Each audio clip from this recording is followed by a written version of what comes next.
South China Sea conflict. U.S. aircraft carrier activity adds fuel to South China Sea tensions. Experts warns the Philippines not to receive wrong signals and escalate situation.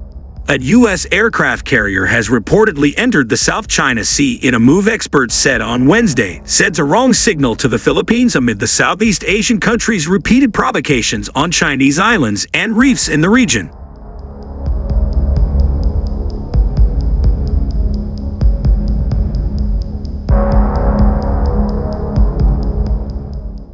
The U.S. Navy Carl Vinson carrier strike group departed Singapore following a port visit there and is now in the South China Sea. USNI News, the news service of the U.S. Naval Institute, reported earlier this week.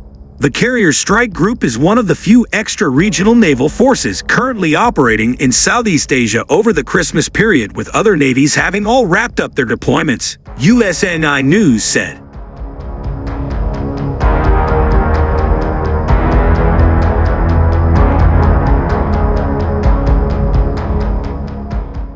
By keeping an aircraft carrier sailing in the South China Sea during the Christmas period, the U.S. wants to maintain the South China Sea issue as a hot topic and retain its military presence in the region.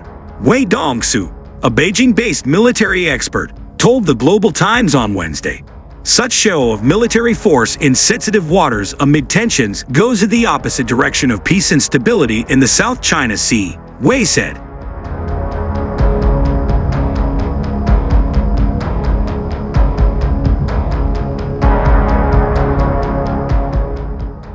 Chen Xiaomio, director of the World Navy Research Center at the National Institute for South China Sea Studies, told the Global Times on Wednesday that U.S. aircraft carrier activity in the South China Sea is nothing new, as such moves usually attempt to deter China and show support to U.S. allies, so the U.S. can consolidate its hegemony.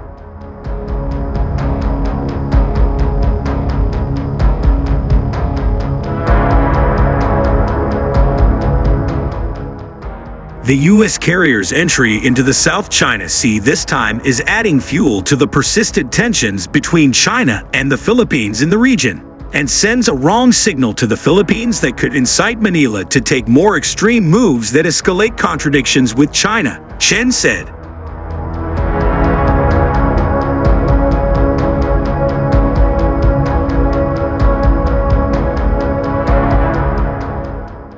Since August, the Philippines has repeatedly sent vessels to illegally trespass into waters off Chinese islands and reefs in the South China Sea and saw its attempts restricted by the China Coast Guard.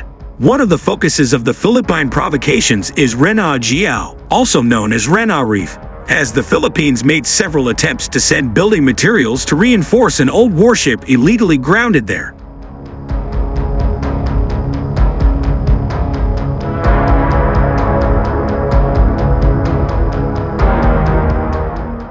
Miguel Villar, a Philippine military spokesperson, on Tuesday accused China of carrying out dangerous maneuvers and committing all the violations, and claimed that the Philippines is not provoking conflict in the South China Sea, Reuters reported on Tuesday.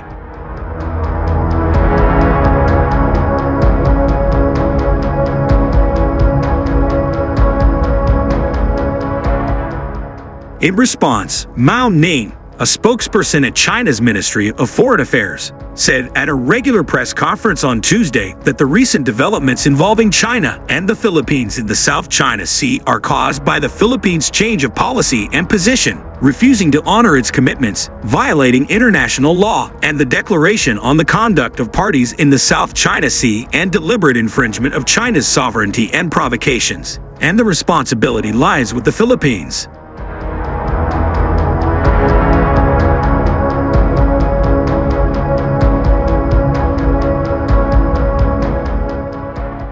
China will resolutely protect its territorial sovereignty and maritime rights and interests, Mao said, noting that we hope that the Philippines will make the wise choice, return to the right track of properly handling disputes through dialogue and consultation, and work with China to properly handle and manage the situation at sea.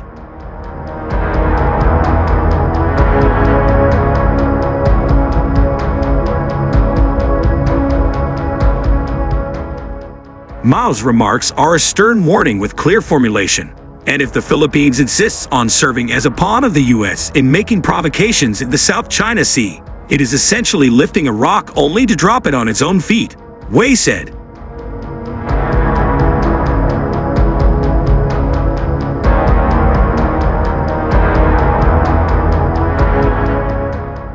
The Philippines is making a strategic misjudgment as it underestimates China's determination to safeguard its rights as well as stability in the South China Sea, and wrongly believes that the U.S. has the capability of containing China, Chen said. Multiple military experts told the Global Times that the U.S. Navy used to hold provocative, large-scale carrier exercises in the South China Sea, but this has changed in recent years.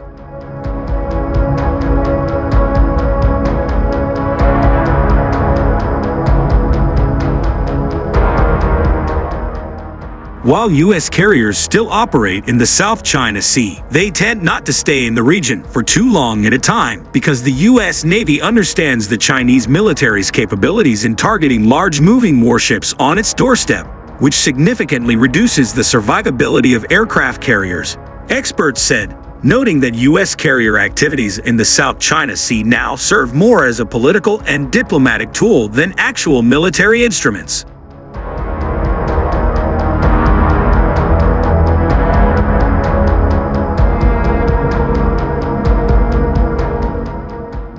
Experts urge the Philippines to make independent decisions that really fit its national interests and not to rely on the U.S., which only sees it as a pawn.